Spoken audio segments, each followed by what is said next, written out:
Hello दोस्तों, आज आज की जो कहानी है वो एक ऐसे आदमी की है जिसने कि लोग कहते हैं ना कि जो पति होता है वो अपने जो पिता होता है वो अपने परिवार का ख्याल हर स्थिति में रखता है, हर परिस्थिति में रखता है।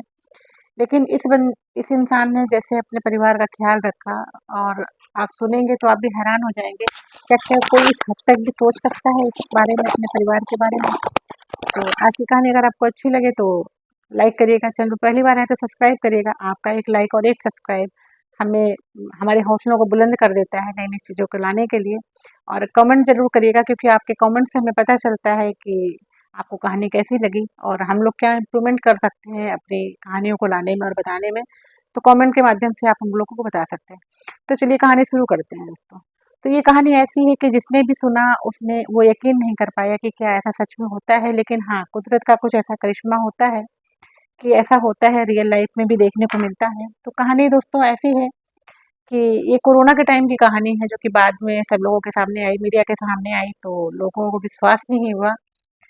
कहानी कुछ ऐसी है कि कोरोना के जब पहली बार हमारे देश में कोरोना आया था तो कोरोना के टाइम पे सारे फैक्ट्री और सब कुछ चीज़ें 3 महीने के लिए बंद हो गई थी। क्योंकि कोरोना इतना बढ़ गया था कि सब चीज़ों को बंद करना पड़ा था, अपने यहाँ देश में लॉकडाउन लगा हुआ था। तो ऐसे ही फैक्ट्री के सभी लोग अपने-अपने गाँव चले गए थे। कहानी की शुरुआत होती है लॉकडाउन खुलने के बाद से। जब लॉकडाउन खुलता है तो फैक्ट्री के वर्कर सब वापस आते हैं, सब लोग अपने-अपने काम में लगते हैं। उसी फैक्ट्री के वर्कर में एक होता है विनोद। विनोद नाम का एक शख्स होता है, वो भी एक फैक्ट्री में काम कर रहा होता है और पंजाब की एक फैक्ट्री में काम करता होता है और पंजाब से थोड़ी ही दूर एक गाँव में उसका घर होता है। तो वहीं रह कर के काम करता है। और फैक्ट्री जब शुरू होती है तो जब विनोद आता है तो विनोद के थोड़े से हाव भाव लोगों को चेंज लगते हैं क्योंकि शायद वो सब लोग सोचते हैं कि शायद कोरोना की वजह से बीमार रहा होगा, इसलिए थोड़ा सा इसके काम में और थोड़ा सा इसके व्यवहार में थोड़ा सा बर्ताव में अलग है। लेकिन लोग ज़्यादा ध्यान नहीं देते हैं और काम ऐसे चलता रहता है। अब पहले क्या था कि जो विनोद था वो केवल दिन में काम करता था।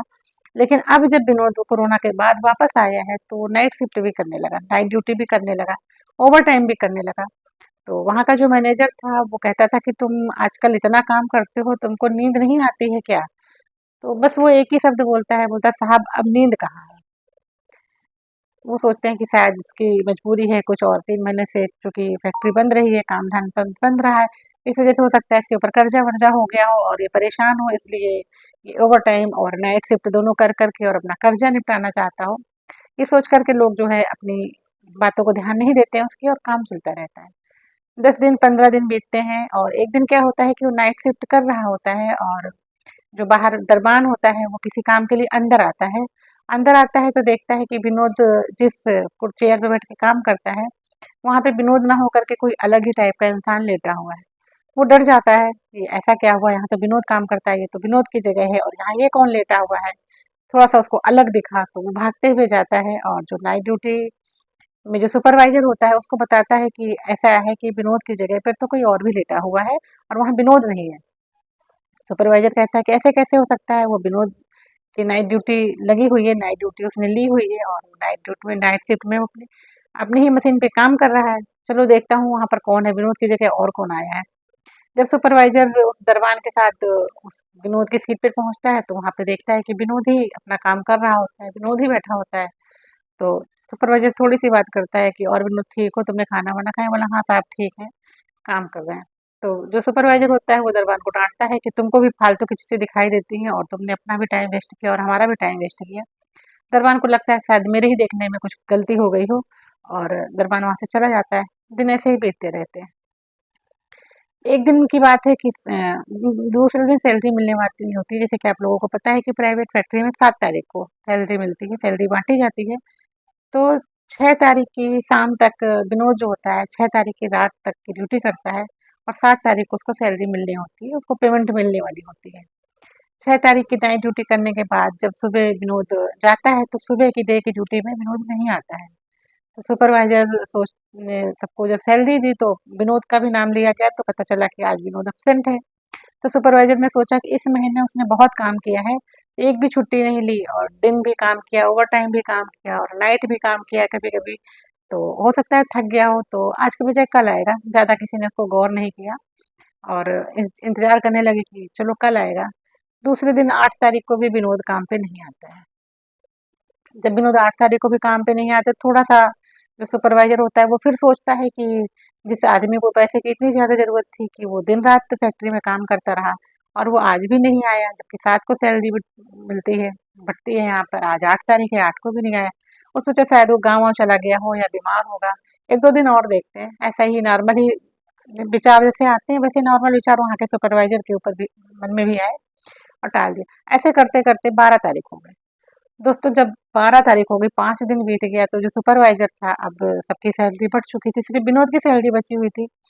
तो सुपरवाइज़र ने जो ऑनर था फैक्ट्री का उनसे बोला कि विनोद नाम का एक वर्कर है जो बहुत मेहनती है अपनी कंपनी में, और उसने इस महीने कम ओवरटाइम भी किया और नाइट शिफ्ट भी की है, लेकिन वो 6 तारीख के बाद से आया नहीं है और सैलरी भी नहीं अपनी ले गया। कि ऐसा तो नहीं कि वो हमारा यहाँ का इतना मेहनती वर्कर है, उसकी कोई तबीयत वगैरह ख़राब हो और वो सैलरी नहीं लेके आ पा रहा है।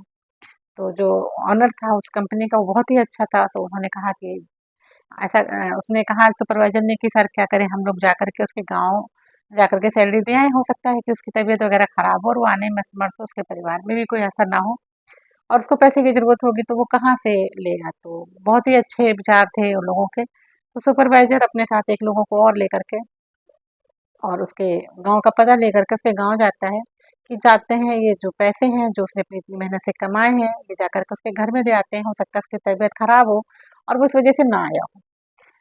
जब उसके गाँव पहुँचते हैं तो गाँव के बाहर जाकर के उसके उसका नाम पूछते हैं कि विनोद का घर कहाँ है। तो लोग थोड़ा-सा चौंकते हैं जब वो विनोद के घर का पता पूछता है, लेकिन गाँव में सब लोग बता देते हैं। जब उसके घर पहुँचते हैं तो दरवाज़ा नॉक करते हैं, देखते हैं कि विनोद बहुत ही गरीब घर से था और घर भी बहुत बहुत अच्छा नहीं बना था, एक कमरा था और बाहर दरवाज़ा था।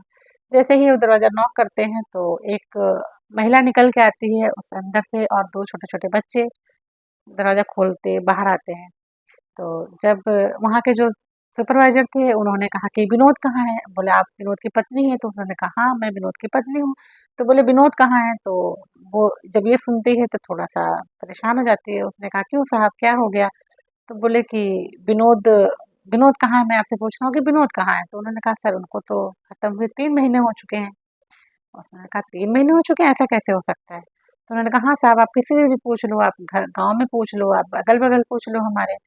तो जब उन्होंने उस चीज़ की जानकारी लेने के लिए पड़ोसियों से पूछा कि विनोद कहाँ है? तो पड़ोसियों ने भी बताया कि साहब वो तो कोरोना जब आया था, कोरोना के टाइम पे ही उनको कोरोना हो गया था और हम लोग बचा नहीं पाए और वो खत्म हो गए। सुपरवाइज़र को फिर भी यकीन नहीं हुआ। फिर उन्होंने बच्चों से पूछा, वहाँ के प्रधान से पूछा, सबने यही कही कि भाई विनोद तो 3 महीने पहले ही खत्म हो चुका है। अब जो सुपरवाइज़र था उसको समझ नहीं आया कि क्या किया जाए।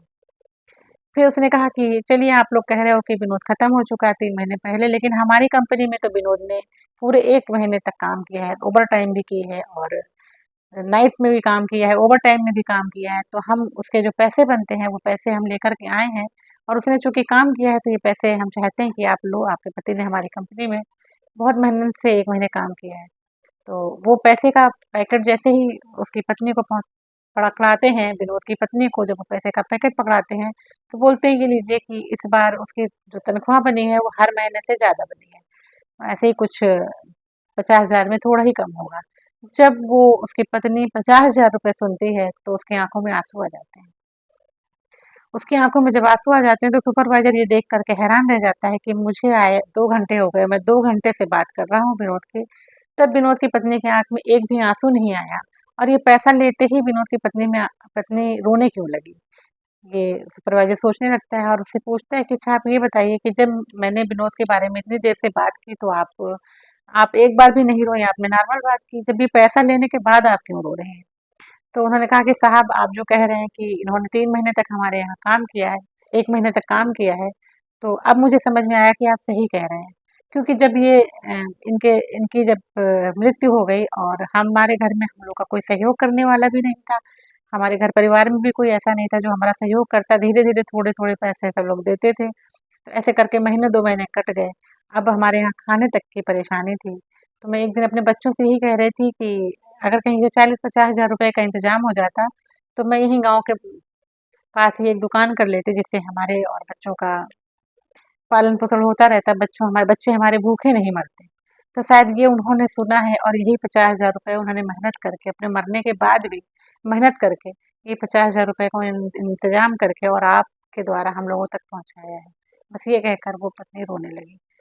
तो जिसने भी सुना इस कहानी को, बिल्कुल सच्ची कहानी है, जिसने भी सुना वो हैरान रह गया कि जीते जी तो लोग अपनी जिम्मेदारियां निभाते ही हैं और कुछ लोग तो अपनी जिम्मेदारियों से भी मुकर जाते हैं, और एक ऐसा शख्स जिसने मरने के बाद भी अपनी जिम्मेदारियों को पूरा किया। दोस्तों, कहानी कैसी लगी कमेंट में जरूर बताइएगा। मिलते हैं किसी नई कहानी के साथ, तब तक के लिए नमस्कार।